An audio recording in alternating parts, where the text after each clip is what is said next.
اعوذ باللہ السمیع العلیم من الشیطان اللعین الرجیم بسم اللہ الرحمن الرحیم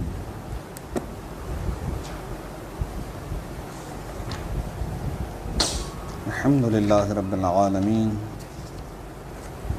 وصلی اللہ علی محمد وآلہ الطاہرین اللہم صلی علی محمد وآل محمد وعجل فرجہ. الباب الثالث المعرف وتلحق به القسمة المقدمہ.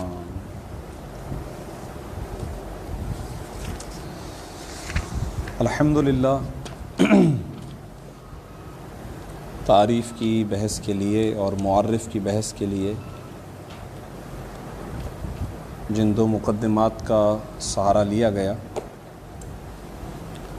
وہ مکمل ہوئے اور کلیات خمسہ کی بحث اپنی تمام تر تنبیہات اور توضیحات کے ساتھ مکمل ہوئی.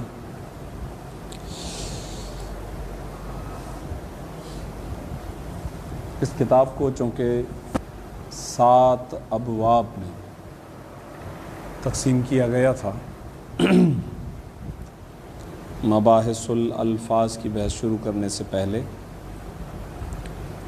ایک ترتیب کو بیان کیا گیا تھا. اس میں سے تیسرا باب جو ہے وہ ہے المعرف وتلحق به القسمۃ.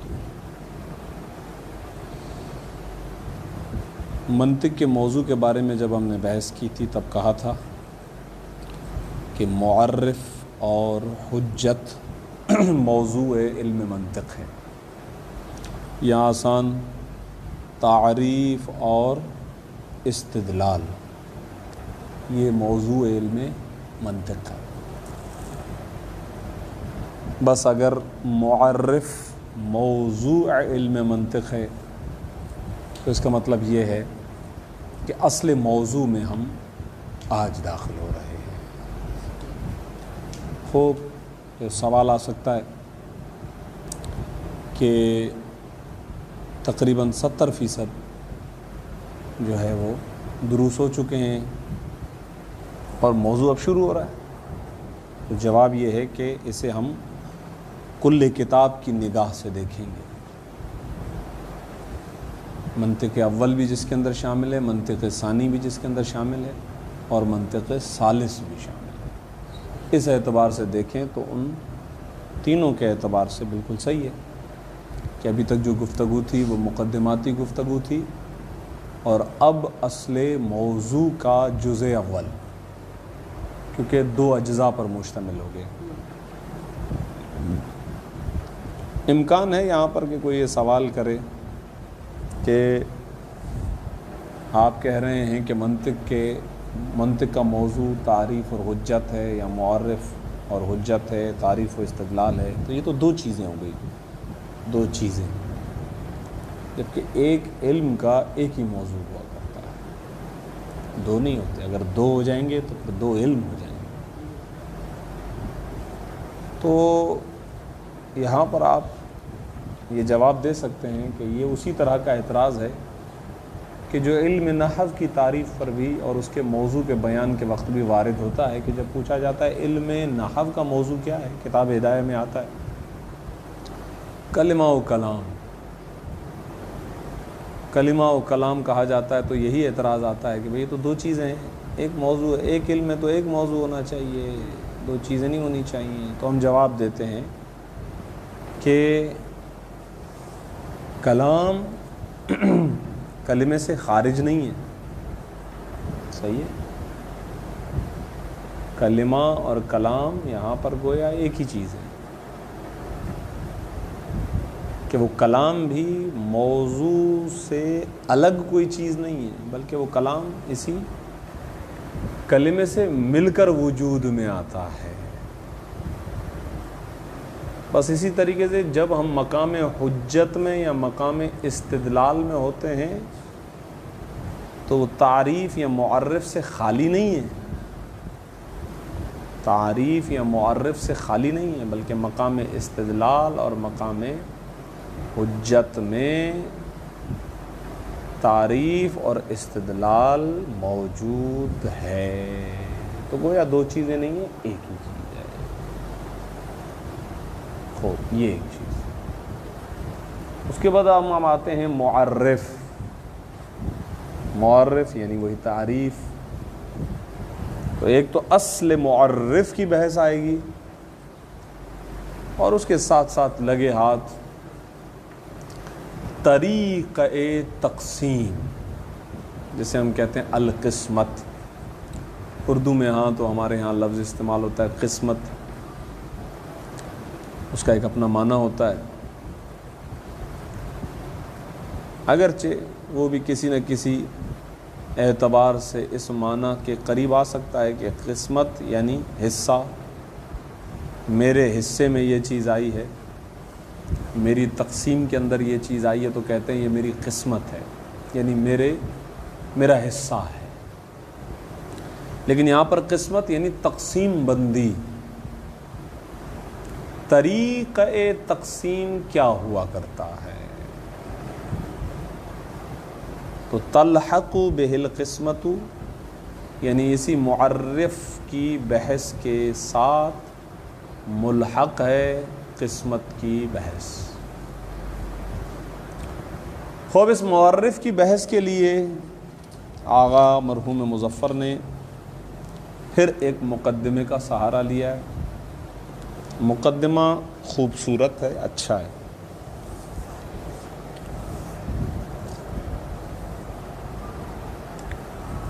کہتے ہیں کہ آغا معرف اور تعریف کی بحث سے پہلے ہم آپ کی خدمت میں کسی بھی چیز کی تعریف کے لیے جو مختلف مراحل ہیں، ہم چاہتے ہیں کہ آپ کی خدمت میں پے در پے، اسٹیپ بائی اسٹیپ، ایک ایک کر کے ان مراحل کو بیان کریں، ایک ایک کر کے بیان کریں۔ اور نہ فقط یہ کہ ہم جوابی کارروائی کی حیثیت سے آپ کی خدمت میں یہ مراحل بیان کریں، بلکہ ہم چاہتے ہیں کہ سوالات کے ساتھ کہ یہ چیز جواب میں کب واقع ہوگی کہ جب یہ سوال ہو، تو سوال بھی بیان کریں گے، اور سوال کے بعد جواب بھی بیان کریں گے، اور پھر ہم ان جوابات کے مختلف نام بھی آپ کی خدمت میں پیش کرتے جائیں گے۔ یہ ایک ہمارا طریقہ ہے۔ اس طریقے کے مطابق ہم 5 مراحل مکمل کریں گے، اور پھر اصل بحث معرف کے اندر داخل ہو جائیں گے۔ تو جو اس مقدمے کا ہم نے سہارا لیا ہے، اس مقدمے میں آغاز ہم کرتے ہیں ادات کے ذریعے سے،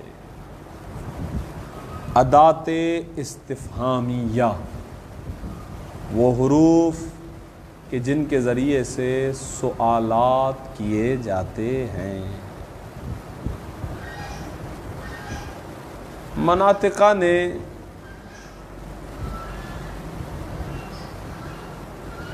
ان کو 3 حصوں میں تقسیم کیا ہے کلی طور پر۔ وہ کہتے ہیں کہ آغا 3 طرح کے سوالات ہیں، اور اس کے لیے 3 طرح کے جو ہے وہ ادات ہیں۔ سوالات 3 طرح کے ہیں، ادات بھی 3 طرح کے ہیں۔ ہاں، البتہ انہی ادات کے نام بدلتے رہتے ہیں سوالات کے اعتبار سے۔ سوال کے بعد دوسرا سوال، دوسرے سوال کے بعد تیسرا سوال بدلتے رہتے ہیں، ان کے نام بدلتے رہتے ہیں۔ ہیڈنگ میں انہوں نے 4 ادات کو لکھا ہے۔ جوابات کے بھی نام بدلتے رہتے ہیں، سوالات کے ذریعے سے ان حروف کے بھی نام بدلتے رہتے ہیں، ادات کے نام۔ مثلا ایک ہی ماں ہے، ماں ایک ہی ہے، کبھی کبھار اسے ماء شارحہ کہا جا رہا ہے، تو کب؟ سوال کس کیفیت کا ہے کہ اسے ماء شارحہ کہا جا رہا ہے؟ یا کون سا جواب درکار ہے کہ جس کی وجہ سے یہ سوال کیا گیا ہے تو اس کو ماء شارحہ کہا گیا ہے، کون سا جواب درکار ہے کہ جس کے لیے یہ سوال کیا گیا ہے تو اب اس ماء کا نام ماء شارحہ نہیں ہے، ماء حقیقیہ ہے، وہی ماء ہے، وہی ایک ادات ہے، ایک ہی حرف ہے، لیکن اس کے نام مختلف مراحل میں مختلف ہو جاتے ہیں۔ 4 چیزیں انہوں نے آغاز میں لکھی ہیں، کہہ رہے ہیں کہ آغا مقدمے میں ہم آپ کی خدمت میں ما، ایون، حل اور لیما، یہ 4 حروف ہیں، ان کے مطلب میں ہم آپ کی خدمت میں مقدمہ پیش کرنے لگے ہیں۔ اب عبارت میں آغا نے بہترین وضاحت دی ہے، بالتفصیل دی ہے، بالکل قیل و قال کے ساتھ، سوال و جوابات کے ساتھ کہ پھر کیا ہوتا ہے، لہٰذا ہم ڈائریکٹلی عبارت کی طرف آتے ہیں۔ اس مطلب کو خلاصے میں عرض نہیں کر رہا ہوں میں آپ کی خدمت میں، صرف میں نے اس بحث کو گزشتہ مباحث سے جوڑا ہے فقط۔ بسم اللہ الرحمن الرحیم۔ المقدمۃ، معرف کی بحث کے لیے مقدمہ، اور یہ مقدمہ ہے فی مطلبی ما و عین، اگر ما پر عطف کر کے مجرور بنائیں تو و حل و لما، ما، عین، حل اور لما کے مطلب میں ہے۔ یہ 4 سوالات کے ادات ہیں، ادات استفہامیہ۔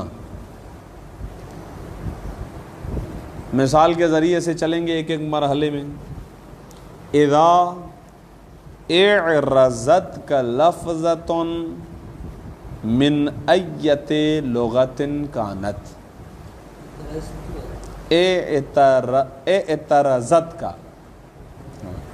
اعترضت کا لفظۃ، جب پیش ہو آپ کے سامنے کوئی لفظ جو کسی بھی لغت سے ہو، یعنی بات صرف عربی کی نہیں ہے، کوئی بھی ایک لفظ چاہے وہ کسی بھی لغت سے ہو، جب وہ لفظ آپ کے سامنے پیش ہوتا ہے یا پیش ہوگا تو فہونا، تو اس پیشگی کے وقت 5 مراحل متوالیہ، تو یہاں پر 5 پے در پے مراحل ہیں، 5 اسٹیجز ہیں، 5 اسٹیپس ہیں، 1 بائی 1، البتہ ایک کے بعد ایک۔ لا بدہ، کوئی چارہ نہیں ہے، یعنی ضروری ہے، لک، آپ کے لیے ضروری ہے، من اجتیازہا، ان مراحل کو طے کرنا، اجتیاز یعنی طے کرنا، گزرنا۔ جب بھی کوئی لفظ آپ کے سامنے آئے گا تو اس وہاں پر 5 مراحل ہیں، اور ان 5 مراحل کو طے کرنا، اس کے سوا آپ کے پاس کوئی چارہ نہیں۔ بھائی طے کیوں کرنا پڑتا ہے؟ وہی تعریف کے لیے، وہی معرف کے لیے، لتحصیل المعرفتی، معرفت کو حاصل کرنے کے لیے، اس لفظ کی معرفت کو حاصل کرنے کے لیے ان 5 مراحل سے گزرنے کے علاوہ آپ کے پاس کوئی چارہ نہیں ہے۔ فی بعضھا یطلب العلم التصوری، ان مراحل میں سے بعض مراحل میں علم تصوری کو طلب کیا جاتا ہے، وفی بعضھا الآخری، اور بعض آخر میں العلم التصدیقی، علم تصدیقی کو حاصل کیا جاتا ہے۔ یعنی یہ جو 5 مراحل ہیں، ان 5 مراحل میں سے بعض ایسے مرحلے میں ہیں کہ جس میں جب آپ سوال کر رہے ہوتے ہیں تو وہ جو جواب ہوتا ہے وہ گویا علم تصوری ہے، اور بعض مراحل میں جو جواب ہے وہ جواب جو ہے وہ علم تصدیقی ہے، اور چونکہ سوالات کے ذریعے سے ان کو طلب کیا جا رہا ہوتا ہے، لہٰذا اسی لیے کہہ رہے ہیں کہ بعض مراحل میں علم تصوری کو طلب کیا جا رہا ہوتا ہے اور بعض مراحل میں علم تصدیقی کو حاصل کیا جا رہا ہوتا ہے، طلب کیا جا رہا ہوتا ہے، مانگا جا رہا ہوتا ہے، کیونکہ سوال کرتے ہیں نا، اسی لیے کہہ رہے ہیں تطلبو۔ آئیے ایک ایک مرحلے کو بیان کرتے ہیں۔ مثلا لفظ جیسے ہی آپ کے سامنے آیا تو پہلے مرحلے میں آپ اس کا معنی لغوی، اس کا کیا معنی ہے، آپ چاہتے ہیں کہ آپ کو اس کا لغوی معنی پتہ چلے، اس کے معنی کا تصور آپ کے ذہن میں بھٹکنے لگتا ہے سب سے پہلے کہ اس کا معنی کیا ہے۔ معنی نہ ہو تو آگے کا مرحلہ کوئی طے نہیں ہو سکتا ہے، کچھ نہیں طے ہو سکتا ہے، اس کی حقیقت کیا ہے، اس کی وضاحت کیا ہے، اس کی تشریح کیا ہے، اس کی واقعیت کیا ہے، کہاں ہے کہاں نہیں ہے، کس کے لیے ثابت ہے، کیا کوئی چیز سمجھ میں نہیں آئے گی۔ پہلا مرحلہ ہے اس لفظ کا معنی، لہذا فرماتے ہیں تطلبو فیہا، یعنی المرحلۃ الاولی، مرحلہ اولا میں تطلبو طلب کیا جاتا ہے، یا یہ یہاں پر آپ یہ بھی کہہ سکتے ہیں تطلبو، آپ طلب کرتے ہیں۔ کیوں؟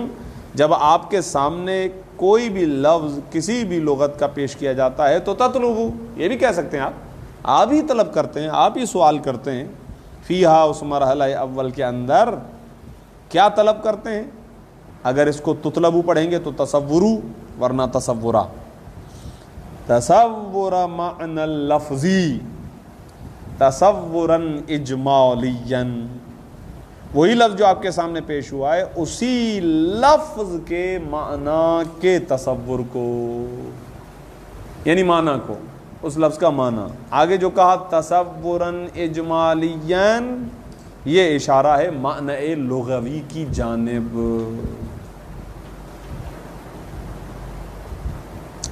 یعنی کیا مطلب؟ وضاحت تطلبو کی، فتسألو، پس آپ سوال کرتے ہیں، عنہ، اس لفظ کے بارے میں، سؤالاً، ایک ایسا سوال، لغویاً، کہ جو سؤال لغوی ہوتا ہے، صرفاً، یہ صرفاً یعنی صرف اردو میں بھی استعمال ہوتا ہے، فقط، خالی، سؤالاً لغویاً صرفاً، وقت آپ کا سؤال لغوی ہوتا ہے، اس کے علاوہ اور کچھ نہیں ہے۔ اور یقیناً یہ بات تو واضح ہے کہ ایسا اسی وقت ہوگا جب آپ کو معنی پتہ نہیں ہوگا، تب پوچھیں گے، ورنہ تو نہیں پوچھیں گے، ورنہ تو آپ مرحلہ ثانی میں چلے جائیں گے، دوسرے مرحلے کے بارے میں چلے جائیں گے کہ یار بتاؤ تو صحیح یہ ہے کیا چیز، یہ ہے کیا بلا، وہ تو دوسرے مرحلے میں۔ لیکن پہلے مرحلے میں آپ سوال کرتے ہیں معنی لغوی کا، جب آپ کو پتہ نہ ہو، جب آپ کو پتہ نہ ہو وہ اب کہہ رہے ہیں اذا، یہ اس وقت آپ سوال کرتے ہیں، اذا لم تکن تدری، جب آپ جانتے نہ ہوں کہ لأی معنی من المعانی قد وضعا، وضعا کے اندر ضمیر جو لفظ کی طرف پلٹ رہی ہے، کہ وہ لفظ معانی میں سے کس معنی کے لیے وضع کیا گیا ہے، اس چیز کا آپ کو ادراک نہ ہو۔ اذا لم تکن تدری، جب آپ جانتے نہ ہوں کہ یہ لفظ معانی میں سے کس معنی کے لیے وضع کیا گیا، آپ کو پتہ ہی نہیں ہے، جب پتہ نہیں ہے تو آپ معنی لغوی صرفہ کا سوال کرتے ہیں۔ یہ ہو گیا سوال۔ نہ نہ نہ نہ نہ نہ کچھ بھی نہیں، نہ ابھی ماں، نہ ایو، نہ حل، نہ لما، کچھ بھی نہیں، ابھی کچھ بھی نہیں۔ ابھی وہ بتائیں گے کہ کہاں پھر ایو، کہاں پھر ماں، کہاں پھر لما، پھر ابھی کچھ بھی نہیں، ٹھیک۔ قد وضع لأی من المعانی، آپ سوال یہ کرتے ہیں کہ کئی معنی ہو سکتے ہیں، معانی میں سے کس معنی کے لیے اس لفظ کو وضع کیا گیا ہے، یعنی اس لفظ کا معنی کیا ہے بھائی؟ تو والجواب یقع بلفظ آخر یدل علی ذالک المعنی، تو جواب واقع ہوتا ہے، یعنی آپ جواب دیتے ہیں یا آپ کو جواب دیا جاتا ہے، کیونکہ سوال تو آپ کر رہے ہیں نا، سوال آپ کے سامنے پیش ہوا ہے تو سوال آپ کر رہے ہیں تو آپ کو جواب دیا جاتا ہے. جواب دیا جاتا ہے ایک اور لفظ کے ذریعے، ایسا ہی ہوتا ہے، پھر ایک لفظ ہی بولا جاتا ہے، ایسا لفظ کہ یدل علی ذالک المعنی، کہ جو لفظ اسی معنی پر دلالت کرتا ہے کہ جو اس لفظ کہ جس کا معنی آپ کو پتہ نہیں ہے، وہی معنی، اسی معنی پر یہ لفظ دلالت کرتا ہے. اور ایسا کب ہوگا؟ جب پوچھنے والے کے سامنے اب بعد میں آنے والے دوسرے لفظ کا علم ہو کہ یہ لفظ اس معنی کے لیے وضع ہے. جیسا کہ آپ اکثر درمیان میں پوچھتے رہتے ہیں آقا اس لفظ کا کیا معنی ہے، تو جو میں معنی بتاتا ہوں وہ آپ کے ذہن میں ہوتا ہے، تبھی میں اسی معنی کا سہارا لیتا ہوں پہلے والے لفظ کے معنی کو سمجھانے کے لیے. واضح آگا؟ والجواب، اور جواب یقع واقع ہوتا ہے بلفظ آخر، ایک اور لفظ کے ذریعے سے. اب فرق نہیں پڑتا کہ وہ لفظ مرادف ہو یا مرادف نہ ہو، کیونکہ بسا اوقات ایسا ہوتا ہے کہ غیر مرادف لفظ یعنی یا مرادف جیسا ہی ہوتا ہے. مثلا مثال کے طور پر یہ مثال خود آغا مرحوم مظفر بھی دینے والے ہیں. کما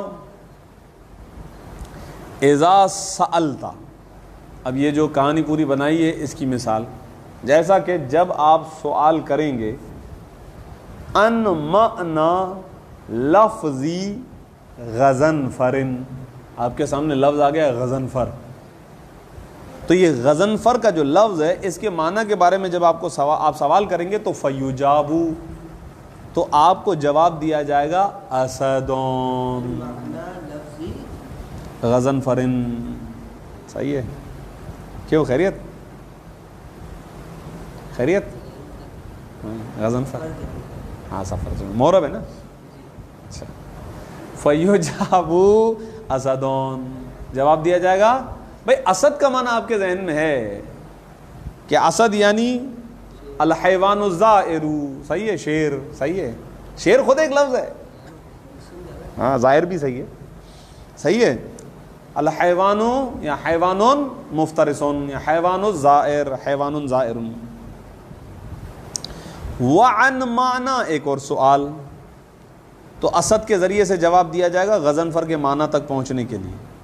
وعن معنی سمیدعو، یہ لفظ آپ کے سامنے پیش کیا گیا، سمیدعو یہ لفظ پیش کیا گیا، آپ نے سوال کر دیا بھائی کہ بھائی اس کا معنی کیا ہے، معنی لغوی کیا ہے. فیجابو، تو آپ کو جواب دیا جائے گا سیدون.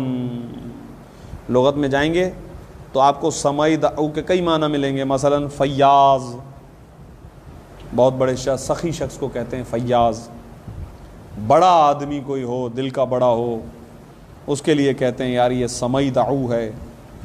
سردار ہو کوئی قوم قبیلے کا، سربراہ، بہادر شخص، یہ سارے معنی آپ کو لغت میں ملیں گے سمیدعو کے. تو ان میں سے کسی ایک جو ہے وہ لفظ کو پکارا جائے گا، فیجابو سیدون، تو جواب دیا جائے گا سید. وہکذا، اسی طریقے سے آگا یہ بالکل آپ کے سامنے آشکار ہے کہ کوئی لفظ آپ کے سامنے بولا جاتا ہے، آپ کو معنی نہیں پتہ ہوتا ہے تو ایک اور لفظ بولا جاتا ہے کہ جو اسی معنی پر دلالت کرنے والا ہوتا ہے، کہ جس معنی کے لیے اس پہلے والے لفظ کو وضع کیا گیا ہوتا ہے، البتہ آپ کو پتہ نہیں ہوتا ہے کہ یہ لفظ اسی معنی کے لیے وضع کیا گیا ہے، لہذا آپ سوال کرتے ہیں. وَيُسَمَّى، اب آئیے جواب کا نام، یہ قیمتی اصل نقطہ.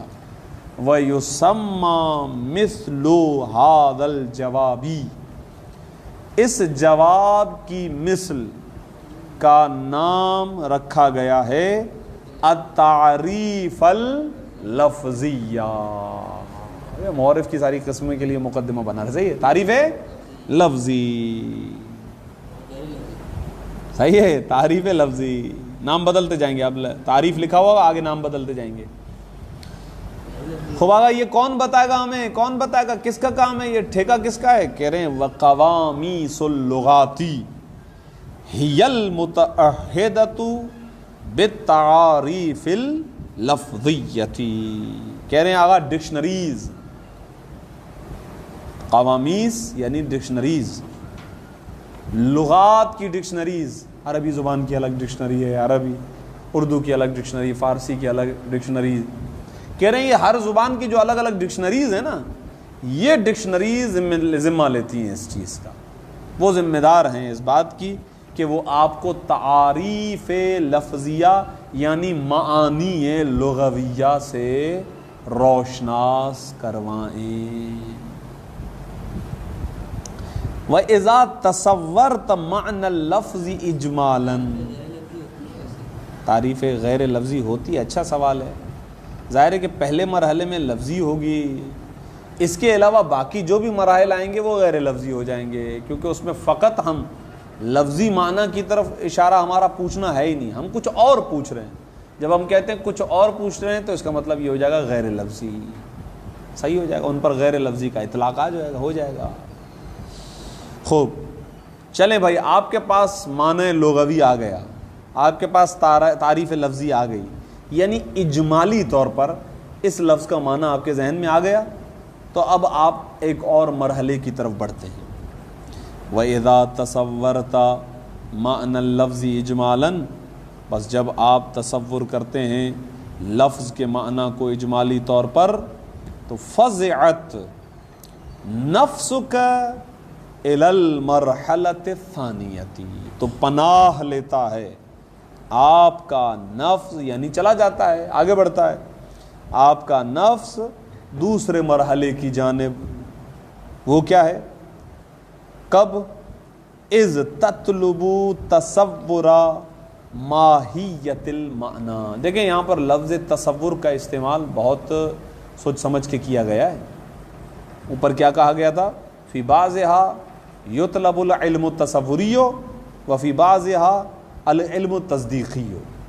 اس کا مطلب پہلے مرحلے میں بھی تصور ہے، دوسرے مرحلے میں بھی تصور ہے. دوسرے مرحلے کی طرف آپ کا نفس اس وقت پناہ لیتا ہے کہ جب آپ اسی معنی یعنی معنی لغوی اس کی وضاحت کو طلب کرتے ہیں. ماہیت المعنی کا مطلب ہے وضاحت المعنی. آپ اس کی تشریح چاہتے ہیں، ہے کیا بلا.